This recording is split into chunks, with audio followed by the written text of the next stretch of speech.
Hey guys, it's me, Cute Fuzzy Weasel, and today I'm doing a channel that I actually like. Because in life, sometimes you have to go through periods of pain. Time to feed the trolls. The series.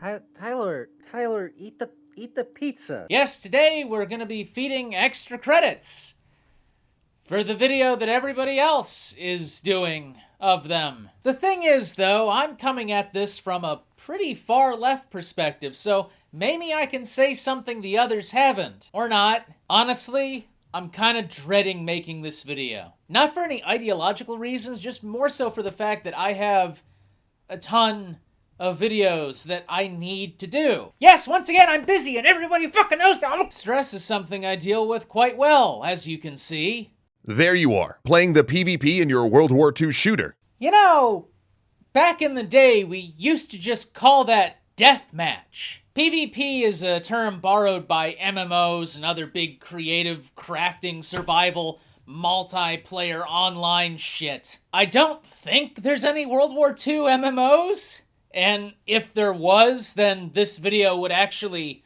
kind of be relevant. But typically, if it's a World War II shooter, it's like, you know, Call of Duty or something. It's deathmatch. We call it deathmatch. And all of a sudden, Some kind of strange square demon comes out from behind the couch and eats your brain! you're a Nazi. A Nazi or you're a Federation captain.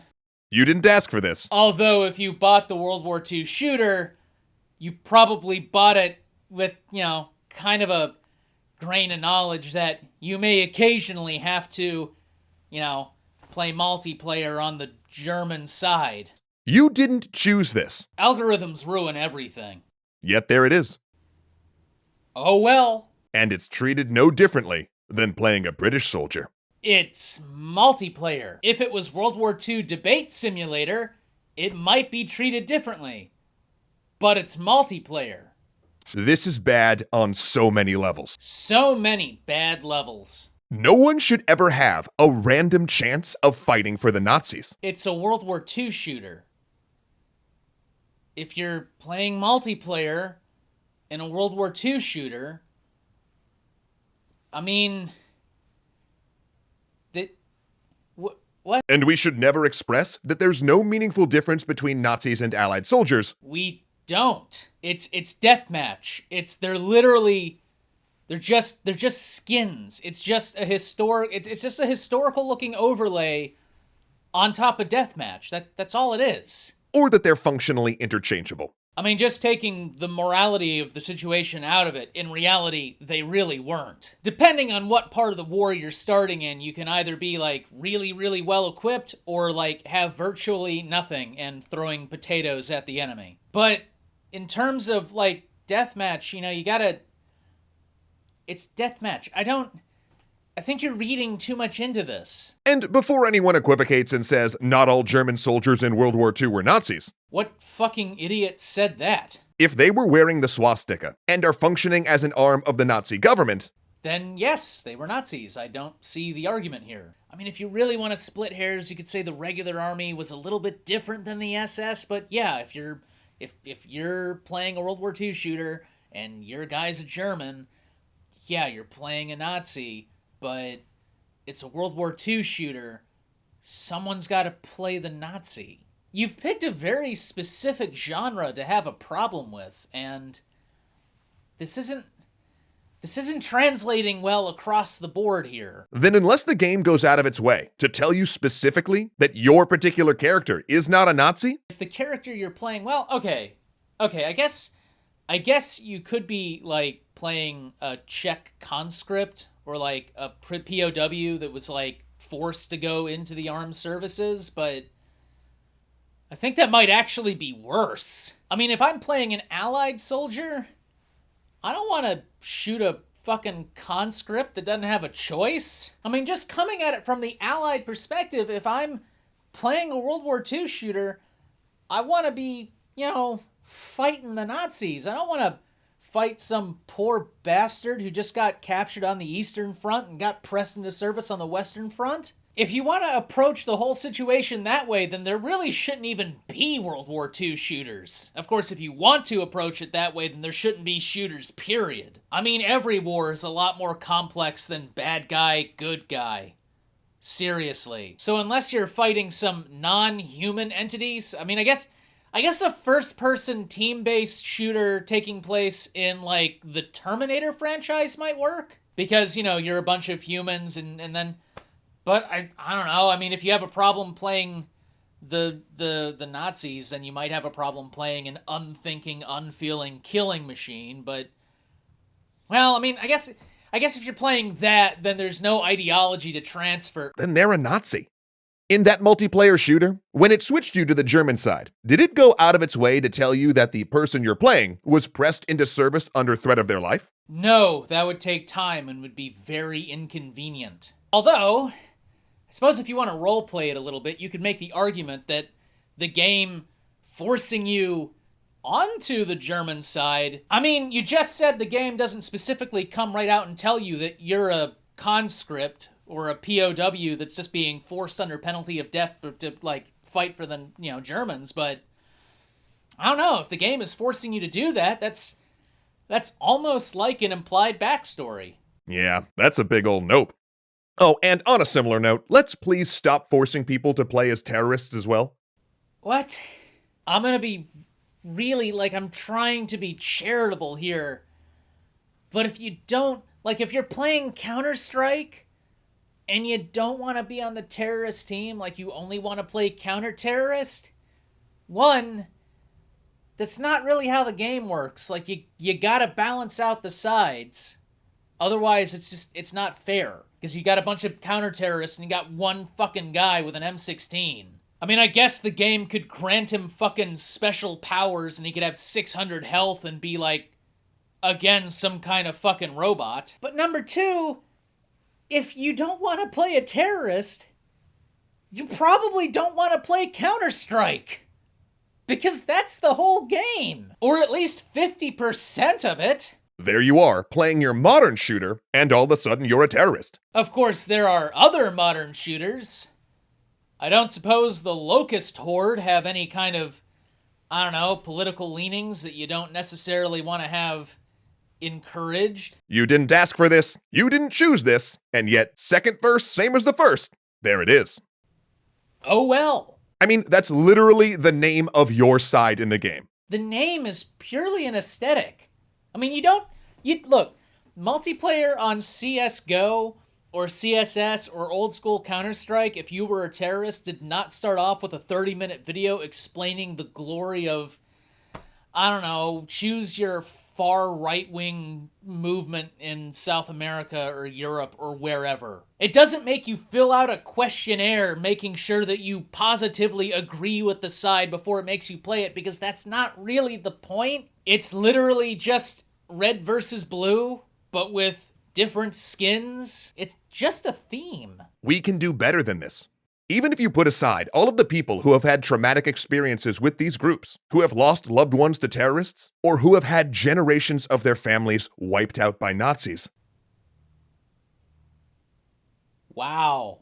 Do you understand how cheap that is? Do you understand how ironically disrespectful that is? Again, if you're really worried about that, then we need to get rid of shooters, period. Do you know how many people fucking die because they get shot? Not even on accident, by fucking murder. Do you know how many people have died in war, and yet there is a whole franchise called Total War where you literally send thousands of people to their deaths? And GTA, I mean, holy shit, gang violence? I mean, if you really want to dig deep, we could bring up Portal. Human experimentation. That shit actually happened. It affected millions. Not just abroad, but here in this country. And here's a game that's basically making light of that subject. I mean, do you really want to go down this hole? Do you really want to do that? No one should have to put on the cost. Okay, look, I'm gonna cross this out real quick. Multiplayer, okay? Multiplayer. Deathmatch, whatever. PvP it's wrong. No one should have to put on the costume of an ideology they find abhorrent without actually opting into it in your game. When you buy the game, you're opting into it. But okay, I mean, if you want that extra added layer, then I suppose we could put an option in these games where you can opt in to playing the other side. If you want to do that. I think that's stupid and making a big pile of shit about nothing, but okay, there's an option. And by making people do so, we get them to stop thinking about it, to stop thinking of the meaning behind these things. The whole point of a multiplayer game is senseless violence. I mean, that's the whole point of a multiplayer shooter is senseless violence. Unless you want a multiplayer co-op only World War II shooter where everybody is just on the Allied side and fighting against, like, Nazi NPCs, then I guess that would be the kind of game you're okay with. But then if you're playing a World War II shooter, someone's gonna die. I mean, I'm not that big of a history buff, but I don't remember any Allied units equipped solely with tranquilizer darts. We normalize them. We make them just window dressing for entertainment. Those uniforms, those symbols, become things that no longer inherently revolt us. If you think that World War II shooters normalize the Nazis, I dare you to go to E3 dressed as a German soldier with a swastika. Hey guys, future me here. You can tell I'm from the future because my shirt's different and my hair's evil. Anyway, I'm just here to say that when I made that comment, I completely forgot about that time in 2003 where Activision actually put people in SS uniforms out on the E3 floor. So yeah, actually that did happen. And Activision caught so much flack for that. Anyway, enjoy the rest of the video. They reduce our visceral reaction to seeing the embodiment of these ideologies. In a game? No, because a game is fake. In reality? Yes, because reality is real. Now, does this make us totally ignore the history that comes with them? No. But for some people, it moves them from the territory of revolting to just edgy. What percentage? Don't just say, oh, for some people it makes them do shit. Show me. Show me the study. It makes scrawling a swastika on something change from unthinkable to just dangerous. Yes, that's why people vandalize shit. It's because World War II shooters. Not because they're fucking assholes. Not because they have no supervision. Not because they fall in with the wrong fucking crowd. No, World War II shooters is why they do it. It means you might not take iron crosses all over a website as a warning sign that you should immediately leave. It's still a warning sign that that website's probably swarming with viruses. And if you don't leave, you might start reading and buying into hateful ideas there. Extra credit, honestly, how fucking stupid do you think we are as a species? It seems like such a small and simple thing. But it's things like this that erode our safeguards against dangers we sacrifice so much to fight. If your personal safeguard preventing you from joining some fucking extremist organization is so weak that it can be eroded by having to play a German in Call of Duty World War II, then you didn't have very good fucking safeguards to start with. Perhaps there's a deeper underlying societal issue that should be addressed. I wonder what that issue could be. Online echo chambers. What was that? I felt like something flew into my mouth there for a second and made me say something. I don't know what propensity of fucking alt-right viewpoints to be spouted by national leaders and treated with normalcy by certain mainstream media channels. Oh, man. What the hell was that? By the time you've played 100 hours of being a Nazi, their voice stabs become memes and in-jokes with your friends. In-jokes referencing shared experiences. Help. By the 1000th time you've respawned as a terrorist, you're either celebrating them or making fun of them. By the 1000th time that I've respawned as a terrorist, even if I'm celebrating them, it's in jest. Because they're video game characters. They're not real. I'm not actually playing as a member of Al-Qaeda. neither of which helps the global crisis we have that takes thousands of lives every year. You know what also doesn't help? Simplifying actual hate down to component levels that you can then spin and apply to everyday activities that multiple people enjoy so you can shame them and annoy the piss out of them so when it comes to an election, they vote for the other side because the other side isn't fucking bothering them. Meanwhile, the side that they vote for ignores other things like this, and so nothing ever gets done about that. And while you're busy trying to micromanage video games, our planet slowly dies. Oh, did my A to B logic not really follow? My point exactly! So what do? That's easy. Don't make them morally equivalent. There's no morals in a multiplayer game. It's a multiplayer game. It's a game. It's deathmatch. It's not like they give you an option to take someone prisoner. If you want to introduce that as an option, maybe add it in that you can, like, surrender, and that the other side can take you hostage so your kill-to-death ratio doesn't get fucked up, then hey, that sounds interesting. Way more interesting than just getting rid of those genres altogether. Don't make there be no in-game moral difference between your Nazis and your allies, between your terrorists and your counter-terrorist squads. By doing what? Writing a fucking essay before we have to join the game? Frame PvP as a training exercise.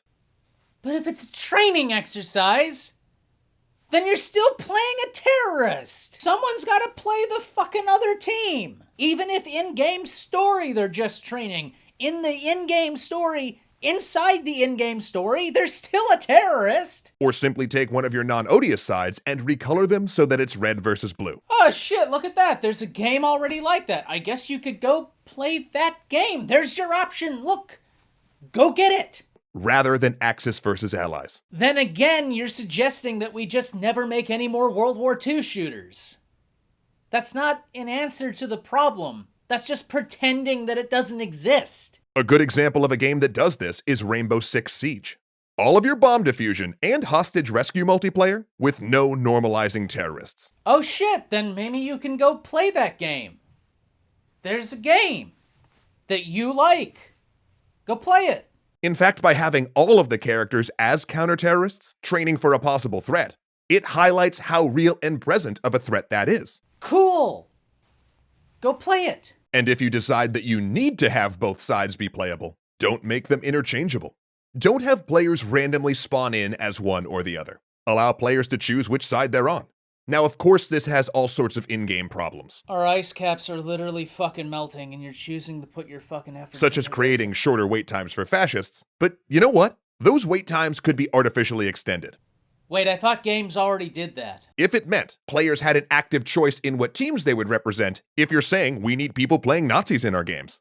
And if you're going to say, but we need it for historical reasons, Well, then you're a fucking idiot, because games are not historical. then your game better actually be historical. You can't really just hide behind the fact you called your desert map El Alamein and say, but it's historical. If that were the case, you need your PvP to at least represent real historical events and be a realistic take on those battles. And I'm sure there's some hardcore World War II, wait, what are they called? Recreation? Replay? Who are the people that do the Civil War stuff? Reenactors! I'm sure there's some hardcore World War II reenactors that would love that. For the rest of us, that's kind of boring. Once you make both sides balanced, it's also no longer historical. Exactly, and I just got done saying that. And you can't really say that you need Nazis anymore. What's up with that guy's hair? Is he just, like, shaking really bad? Does this game dev have, like, a meth problem? For historical accuracy.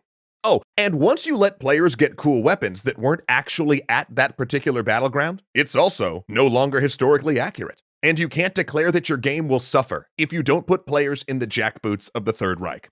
I get what you're trying to say, but at the same time, allowances have to be made for video games because they're games. I mean, let's face it, if you really want a game that's 100% accurate, then the moment you die, the game should shut itself off, uninstall it, and put a little thing in your hard drive to make it so you can never load it up again. That would be realistic. I don't know about you, but I don't remember reading in any, like, World War II historical documentary or book or anything that said, oh yeah, and after the battle, everybody just got up and went back home. Real battles don't work that way. Again, Somebody's gotta die. And once your map is something carefully designed to have good gameplay by a team in a room in San Francisco or LA. What the fuck? Or Raleigh, or Durham, or Greensboro. I mean, fuck, we have Epic here in North Carolina, or Austin, Texas, or Seattle, or Warsaw. And it's not a faithful reconstruction of the actual places. What the fuck is wrong with that guy? Does he need to, like, go in for fucking dialysis or something? The historical events occurred in.